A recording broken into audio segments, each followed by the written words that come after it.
पिलामाने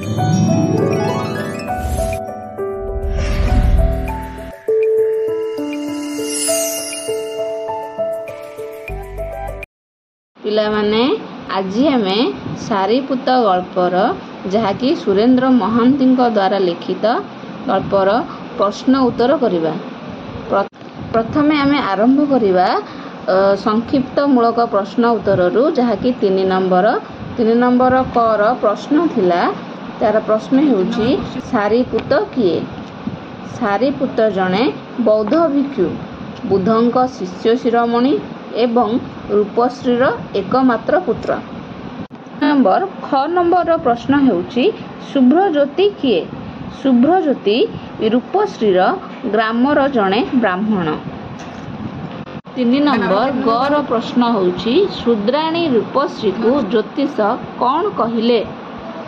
तार उत्तर होउची सारीपुत फेरी आसीब निश्चय बोली ज्योतिष शूद्राणी रूपश्री को कहिथिले। नंबर प्रश्न होउची रूपश्री केउ स्वप्न देखिथिला। रूपश्री सारीपुतर विवाह करी। 3 नंबर घर उत्तर होउची सारीपुत विवाह करी गृह को सुंदर बहुटीए आनिब बोली रूपश्री स्वप्न देखिथिला। 3 नंबर उर प्रश्न होउची उपाली किए। उत्तर होउची उपाली जणे सुंदरी कन्या जहा सह सारीपुतर विवाह करिया पई रूपश्री स्वप्न देखिथिला। एबे आमे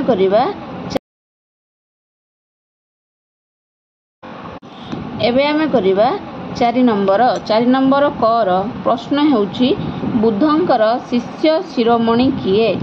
यार उत्तर होउची क सारीपुत। 4 नंबर खर प्रश्न होउची सारीपुतंकर मांकर नाम कौन। उत्तर होउची क रूपश्री। 4 नंबर गर प्रश्न होउची मंदिर को पूजा उपकरण धरी किए बाहरी थिले। यार उत्तर होउची क शुभ्रज्योति। नंबर घर प्रश्न होउची रूपश्री शुभ्रज्योति पाद तले कौन रखिथिला। यार उत्तर होउची क स्वर्ण मुद्रा। 4 नंबर ओर प्रश्न होउची नालंदारू आसीथिबा अभिनेता माने केउ नाटकटीर अभिनय करिथिले। यार उत्तर होउची क निर्वाण। नंबर 4 प्रश्न होउची केउ दिन सारीपुत फेरिबाकू रूपश्री खबर पाइथिला।